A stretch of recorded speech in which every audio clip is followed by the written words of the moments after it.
$112,000. That was supposed to be my college fund. Instead, my parents gave it to my younger brother because he had a real plan, and I was just the girl with the silly startup. Hi, I'm Soraya. 2 years ago, I was sleeping above a laundromat, coding through the night with no funding, no degree, and definitely no family support. Last week, Google acquired my voice text system for 8 figures. Ever been underestimated by your own family? Told you were dreaming too big? Or not big in the right way? Drop a comment. Tell me the moment you realized no one was coming to save you, and how you started saving yourself. Because this story isn't just about revenge, it's about building something they can't ignore. I always knew the Mavis household ran on silent contracts, unspoken rules of sacrifice, of hierarchy. But I didn't expect to be notified of my place on that ladder through a crumpled transfer slip in a plain white envelope. It was a Friday night, the kind where the house hummed gently with the sound of evening television, with Dad flipping through the Denver Post and Mom scrolling her tablet with a glass of Cabernet. I'd just come home from another long shift at the co-working space, shoes still on, bag still slung. I saw it by accident. A half-folded slip peeking out from the pile of junk mail on the counter. My name wasn't on it, but Zane's was, along with a dollar figure that made the blood drain from my face. $112,000. The college fund. My college fund. I held the paper like it might burn me. "What is this?" I asked, loud enough to slice through the hum of the television. Dad didn't look up. "Zane needed to secure Stanford. It's an investment." I blinked. "My fund. That's my name on that account." Mom chimed in, casually, like we were talking about using the last of the almond milk. "Sweetheart, you dropped out. You pivoted. You never said you still wanted school." I could feel my jaw tightening. "I never said you could give it away." Dad folded the paper and placed it beside his fork. "We've supported you plenty. You've been experimenting. Zane has a plan." Zane, my younger brother, chose that moment to enter, hair-styled, hoodie proudly displaying the Stanford S. He took one glance at the table and smirked. "Hey, thanks by the way. This takes a load off." I stared at him. "You knew?" He shrugged. "They said you weren't using it. Guess it made sense." It was like watching someone gut a part of me I hadn't realized was still alive. I placed the transfer slip on the table gently, like it was fragile. But inside, something had already cracked wide open. I said nothing more. Just walked upstairs, each step louder than the last. In my room, I sat in the dark. I didn't cry. That surprised me. I turned toward my bookshelf. Between dusty journals and a half-burned lavender candle sat a worn-out sketch pad. On the first page, written in Sharpie years ago, "Build something they can't ignore." Beneath it were early wireframes for an app idea. Simple, clumsy, full of hope. I ran my fingers over the pencil lines like they still held warmth. I opened my laptop, pulled up a dusty old folder marked Prototype Reignite. The icon blinked, almost surprised to be noticed. I clicked. Inside were the files for a voice processing AI I'd begun writing 2 years ago, aimed at helping kids with early speech delays. A project too niche for funding, too soft for VC interest, or so I'd been told. I hovered over the main file, then renamed the folder Reignite_V2. The screen lit up with a message from my synced Git client. Git sync active. "Welcome back, Soraya." Welcome back. Like I had ever really left. That night, I worked silently, rebuilding modules, testing outputs. Each line of code a word I never got to say at that table. Each function an answer to their silence. The room smelled faintly of old solder and fabric softener from the laundry below. I kept working until the sky outside turned ink blue and the lamp cast long shadows over the faded carpet. When my eyes burned from staring too long, I stood up and crossed the hall. In the hallway, hung slightly off-center, was a framed photo of the four of us. Zane in the middle, in cap and gown. Me off to the side, half obscured by the glare of the glass, and a vase someone had placed too close to the frame. It hadn't always been like that, but no one ever moved it. The next morning, the house smelled like toast and vanilla candle wax. I walked downstairs for coffee, hoping, absurdly, that maybe they'd reconsider, that they'd act like parents. But no one looked up. Not even when I opened the fridge, found it mostly empty, and poured water instead. As I passed the dining room, I caught a glimpse of the table napkins, folded into little swans. My mother's signature. She still cared how things looked. At breakfast, Mom glanced over her cup and said, "If this is about that transfer, I hope you're not letting pride get in the way of practicality." I almost laughed. Instead, I said calmly, "If you think tuition buys success, I hope he makes you proud." I let that hang a second before finishing, "I'll build something tuition can't buy." And I meant it. No shouting. No door slams. No begging for fairness. Just the quiet click of a laptop closing upstairs, and the beginning of something no one in that house could stop. People think revenge is loud, rage-filled, fire, and fists. But mine started with a cracked desk, a free Wi-Fi connection, and a secondhand chair that tilted a little to the left. It started with the sound of my own breathing and a terminal window blinking at me like it wasn't sure I'd come back. After that night, I moved my makeshift office into the tiny sublet above the laundromat. A single window. One fan. Walls thin enough to hear someone sneeze 2 units over. But it was mine. And more importantly, no one in that house knew I was here. I spent the first few days just fixing things. Broken modules, old bugs, abandoned comment threads from a forum account I no longer remembered the password to. Reignite wasn't flashy. It wasn't market ready. But it ran. I made it run. A week in, Maya sent me a box. Inside, a pack of protein bars, 3 scented pens, and a sticky note with slanted handwriting. "We're not small. We're early." I pinned it beside my screen. It stayed there long after the bars were gone. I took freelance gigs to survive, voice prompts for ESL kids, audio detection for parenting apps. Nothing glamorous, but it paid for groceries and kept my server bills current. Every task I accepted felt like sewing thread through a ripped seam in my life. Slowly, tightly. While Zane posted campus shots in Stanford hoodies and posed with startup judges on LinkedIn, I wrote Python scripts in the dark, drank instant coffee, and showered at the 24-hour gym 2 blocks down. It wasn't pretty, but it was real. Then came the article. Zane Mavis featured in TechStart Young Innovators. I clicked. And there it was. A photo of Zane standing on stage, demoing what looked like an early-stage voice mapping app. My application. Not a clone. Not inspired by. It was mine. The logic tree. The sequence flow. Even the colors I'd used for beta tests. Just wrapped in prettier fonts and Stanford gloss. I stopped breathing for 3 seconds flat. I read the caption. Built from the ground up using custom ML layers. A lie. It was built from the foundation I laid, from the sleepless nights no one applauded. The anger didn't come in heat. It came in a cold, mechanical wave. I opened my Git logs, pulled the archived repo, captured timestamps, dug out early export files.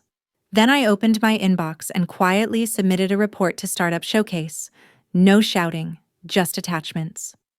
The reply came less than 24 hours later. Submission by Zane Mavis has been temporarily suspended pending investigation. Thank you for your report. That night, Zane called. "You seriously reported me?" he hissed. "You think I stole from you?" I didn't yell. I didn't even flinch. "You didn't steal from me. You recycled what you thought I'd buried. But you forgot. I never delete what matters. He hung up without another word. For a while, I just sat there. The only sound was the hum of the laundry machines beneath me and the faint buzz of the neon open sign outside. My laptop screen reflected in the window, casting light across my face. I checked my phone. One new message from Mom. Soraya, whatever you're doing, it's not too late to get serious. Zane's finally making a name for the family. Don't ruin it. I read it twice, then archived it. Back at my screen, I refreshed my inbox again. And that's when I saw it. Subject: Reignite, Technical Inquiry, Google NLP Research. It was short. Director. Hi Soraya, came across your Git repo while reviewing open source NLP tools. Curious if you'd be open to a brief chat about real-world application opportunities. Lorna Kai, Google M&A. For a second, I froze. Then slowly I typed, Hi Lorna. Yes. I'm open. Send. I stared at the screen after that. My heart wasn't racing. It was steady.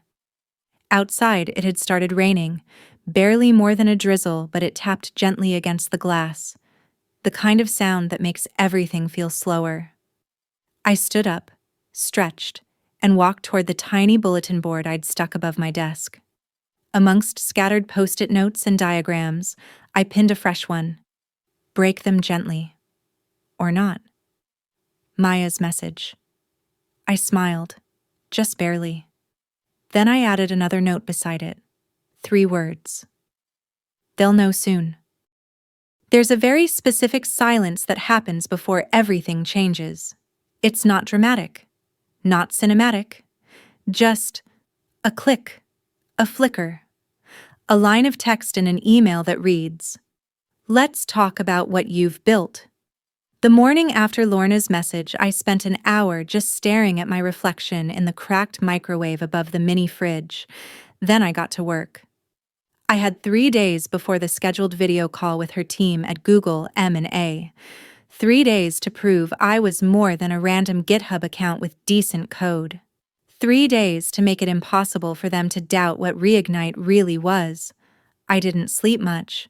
I rewrote demo scripts, built a deck I didn't hate, scrubbed every placeholder variable and ugly old line of code like it was a public bathroom.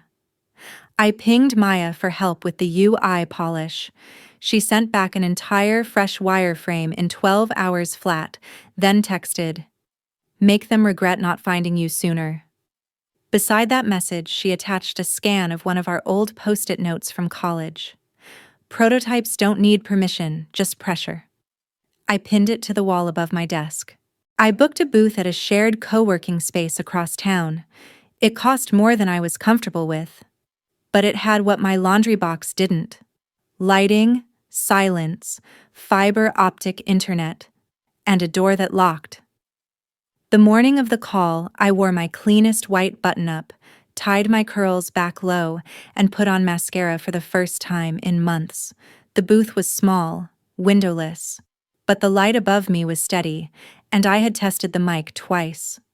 When Lorna's face flickered onto the screen, I smiled like I wasn't terrified. She was sharp. Not intimidating, just quiet.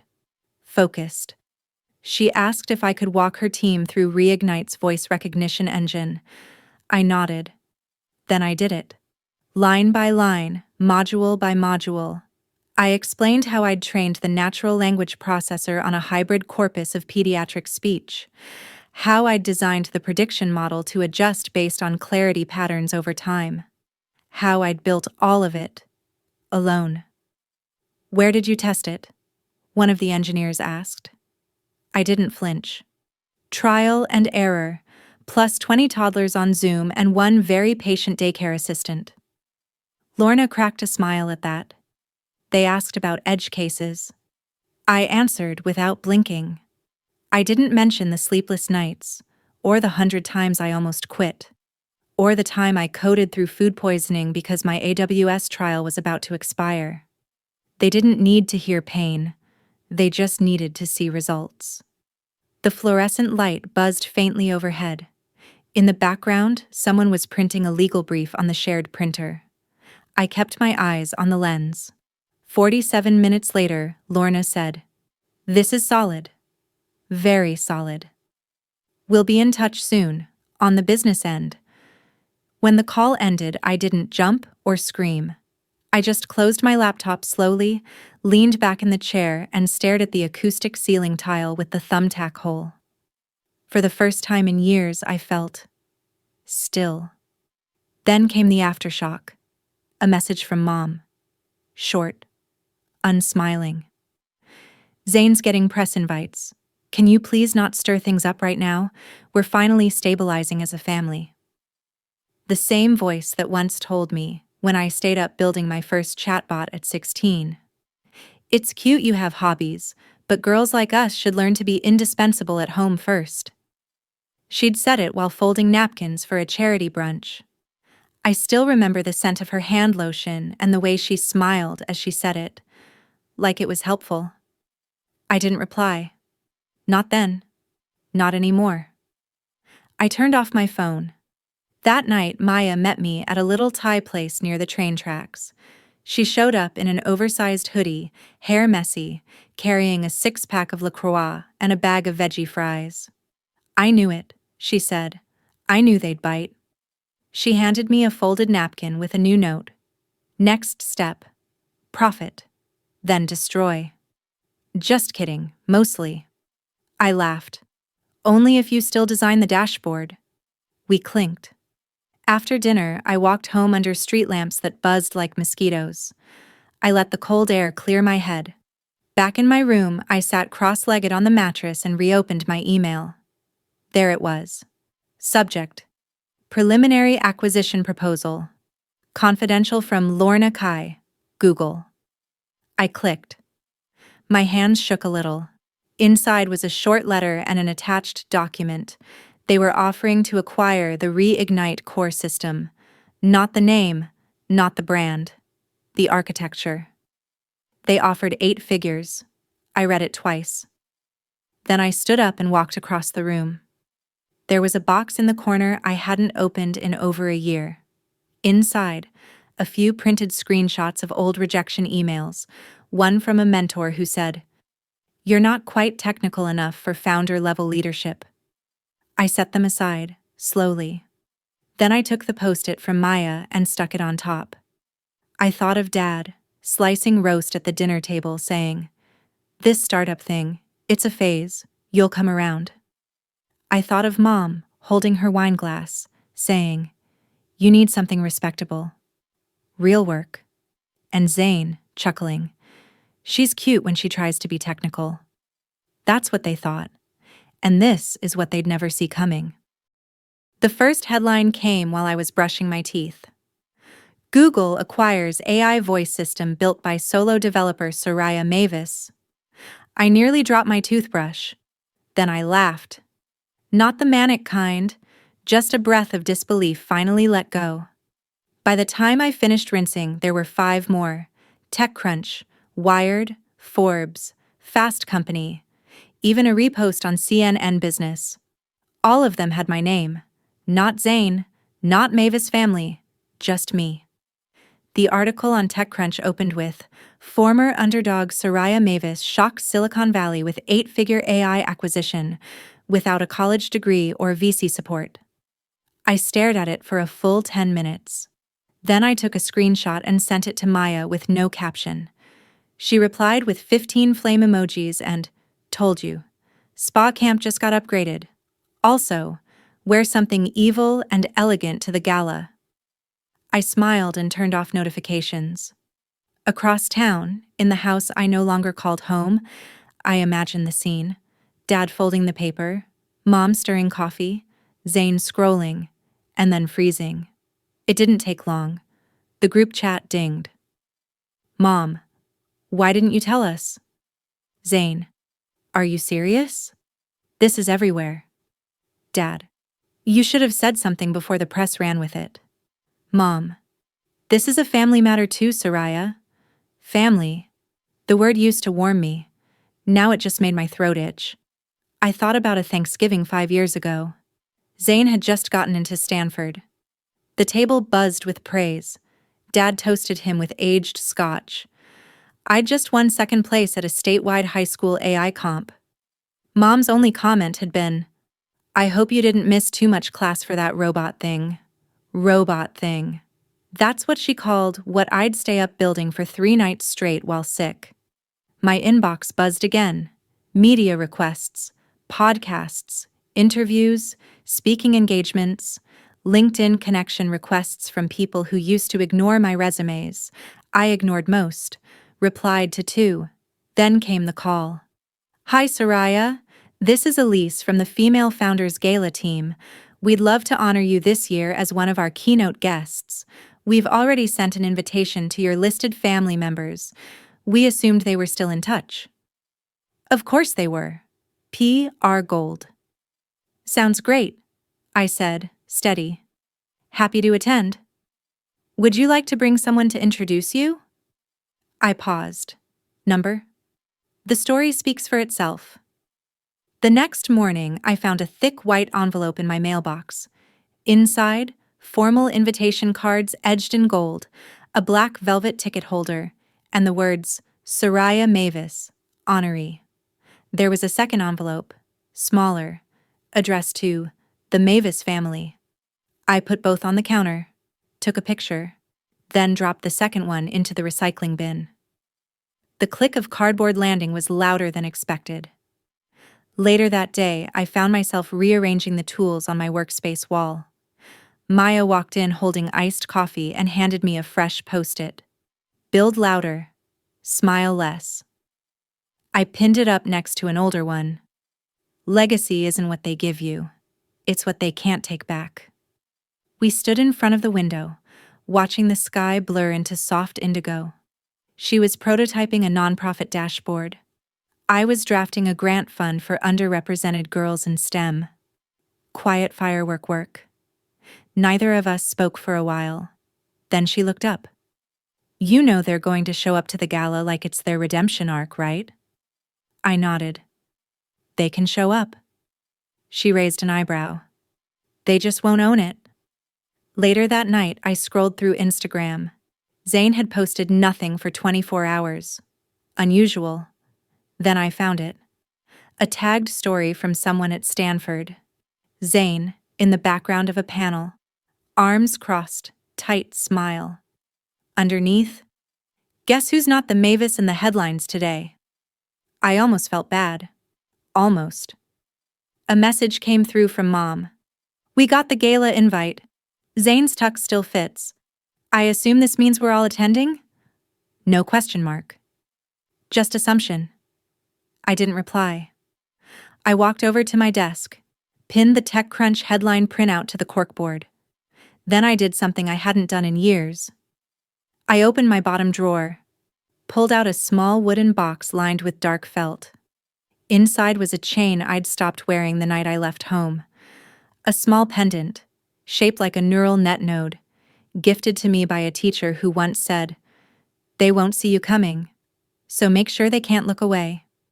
I clipped it on. It felt cool against my collarbone. A message from Maya popped up. What are you wearing to the gala? And please don't say, hoodie. I replied. Black. Unapologetic. Some moments arrive so quietly, you don't realize they've changed everything until you're already inside them.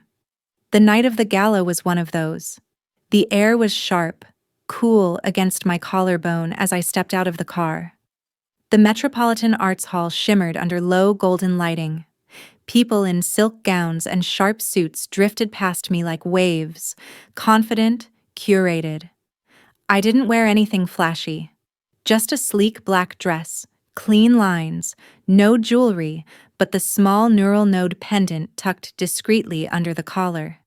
Inside, candlelight floated in glass bowls. Centerpieces were all white, orchids and lilies. A string quartet played something quiet and old. I checked in at the welcome desk. The woman glanced at her iPad, then handed me a black envelope with my name in embossed silver. Main table, center row, right behind the donor stage. She smiled. I nodded. As I walked past rows of seated guests, I caught the tail end of someone whispering, "That's her. The voice app girl. She didn't even go to Stanford." I didn't flinch. At my table, Maya was already seated. She wore a wine-colored jumpsuit, hair swept up in soft braids. She looked like she belonged here. She always had. "You clean up, okay?" she teased, sipping her water. I was aiming for dangerous. I whispered back. The lights dimmed. A hush fell. The host stepped onto the stage, polished, practiced. "Tonight we honor the women whose work didn't just speak. It changed the conversation." There was applause. Spotlights shifted. Then came the voice I hadn't prepared for.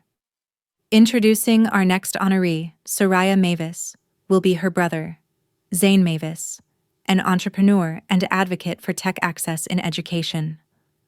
Time froze. I felt Maya shift beside me. My throat tightened. I hadn't submitted a presenter. But of course, they did. Genevieve must have emailed the committee. Probably used old photos. Probably said things like, "keeping the family close." Zane walked onto the stage in a tailored navy tux, tie slightly crooked. He smiled, the kind that never reached his eyes. "My sister has always been brilliant," he began. I froze. She just took the long road. Laughter from the audience, polite, harmless. Zane continued. "When we were kids, she once rebuilt the remote control so it could pause both TVs in the house at once. Just to mess with me. I didn't know then that she'd grow up to build something that could teach machines to listen better than most people do." More polite laughter. Applause. I stared at him, unmoving. "And tonight," he finished, "she's not just my sister. She's someone the whole world is learning how to hear. Please welcome, Soraya Mavis." My legs moved before I felt them. I stood, stepped into the spotlight, heels echoing against polished floors. I took the mic. "Thank you," I said softly. Pause. "And thank you, Zane, for that memory, the remote control. It's funny what we remember." Laughter again, but mine was sharper. "When I started building Reignite, no one believed it would matter. Not investors, not advisors, not even family. But here's what I've learned." I scanned the room. Silence isn't always weakness. Sometimes it's strategy. Sometimes it's survival. My voice didn't shake. I built Reignite not because I was funded or praised, but because I couldn't not build it. Because there were kids whose words were being misheard by machines every day. Because I believed that listening, true listening, is a form of justice. Applause. Real, this time. A few heads nodded. Maya smiled wide. "And tonight isn't about arrival," I continued. "It's about reclamation, of story, of space, of self." I stepped back. The lights softened. The music returned. After I sat, Maya squeezed my hand under the table. "Mic drop," she whispered. I didn't reply. Just breathed. Genevieve found me after dinner. She wore emerald green, lips done in her usual matte coral. "We're proud of you, sweetie," she said, placing a manicured hand on my arm. "Your father and we knew you'd surprise us someday." I looked at her, eyes steady. "You didn't know. You hoped I'd disappear quietly." She blinked. "That's not fair. It's not false either." Zane approached then, hands in pockets. "That was a hell of a speech," he offered. I nodded. "It wasn't for you." There was a long silence. Then Maya appeared, looping her arm through mine. "Ready?" she asked. I turned to Genevieve and Zane. "I have a ride. And a life." We walked out. The hallway was quieter than the ballroom. Each footstep echoed, crisp and deliberate. I didn't look back. Outside, the air had cooled again. I exhaled. Somewhere deep in my pocket was the velvet cloth. Still clean. Still folded. I hadn't needed to take it out. Not tonight. Some mornings don't need grand epiphanies, just sunlight. The Napa air was softer than the city, the kind that doesn't rush you, just waits. I stood in front of the small brick building on Pearl Street, keys in one hand, hope in the other. A clean wooden sign swung gently above the entrance, white letters carved deep. Langford and Mavis Studio, crafted with memory. Inside, the space smelled faintly of wood polish and quiet ambition. White walls, a row of jeweler's tools lined in silent order. On the far shelf, a framed piece of navy velvet cloth sat behind glass, folded precisely. Below it, a card read, "This piece is not for sale. It cost everything to make." I flipped the lights on. A warm glow spread across the display tables. I hadn't opened yet, but I didn't feel like I was waiting for anything. The world could come in when it was ready. I already was. That week, foot traffic came in steady. A young couple from San Francisco asked about bands that mean something. I handed them a sample etched with soundwave lines, Everett's laugh captured in silver. A woman in her 70s wanted to set her late husband's photo into a ring. "Not flashy," she said. "Just close." I nodded. I understood. Locals began to trickle in, some quiet, some curious. One man whispered, "You're the one from that gala, right?" I just smiled. No explanation necessary. Back corner, under soft spotlight, was a single ring, steel and diamond. Seamless. One daisy engraved along its edge. Quiet. Certain. The gala had passed. So had the headlines. Zayn had given a few interviews post-event, each trying to spin a narrative of supportive brotherhood. Genevieve hadn't called since. Neither had Rhett. And honestly, that silence felt clean. I'd deleted the family group chat, archived the old voicemails, kept one screenshot though, from an article headline that said, "She didn't fight to be seen. She built where no one looked." One afternoon, while polishing a pendant, I found an old USB drive at the bottom of a drawer, the one wrapped in the velvet cloth back then. I didn't plug it in. Didn't need to. I knew what it held, a full record of every moment I was erased. And now, I had a place to remember on my terms. I didn't build the studio to prove a point. I built it because I could. Because somewhere along the line, I stopped chasing spaces that wouldn't hold me and started carving my own. Maya visited that weekend. She brought matcha donuts and new sketches. "Your lighting's too modest," she said, squinting. "We're fixing that." I laughed. "We? You think I'd let you have a legacy wall and no mood board? Please." We stayed late, rearranged displays, pinned new sketches. At one point, Maya paused and looked at the velvet display. "You keeping it there forever?" "Yes," I said. Especially if. She nodded. Understood. The following week, I hosted a small workshop, teen girls from the local high school. Nervous, curious. One of them kept fidgeting with her notebook. When I showed her how to fuse 2 silver pieces with a torch, her eyes lit up. "You mean, I made that hold?" she whispered. I smiled. "Yeah, you did that." Later, she pulled me aside. "I used to think making stuff was only for people who got chosen." "Same," I said, "until I chose myself." She blinked, then nodded. I saw it, the tiny shift, the one that matters. As the sun dipped behind the hills, I turned off the open sign and leaned against the work table. My pendant tapped softly against my chest. The tools were quiet. The cloth in the frame glowed faintly under last light. I didn't win back what they took. I didn't have to. Because in the end, the thing they never understood was that I didn't want their stage. I built my own. And now, I'm the one holding the light. I no longer knock on doors that were never meant to open for me. Now I stand inside a space I built with my own hands, bathed in quiet light, surrounded by things no one can ever take again. I don't need permission to exist. I just do.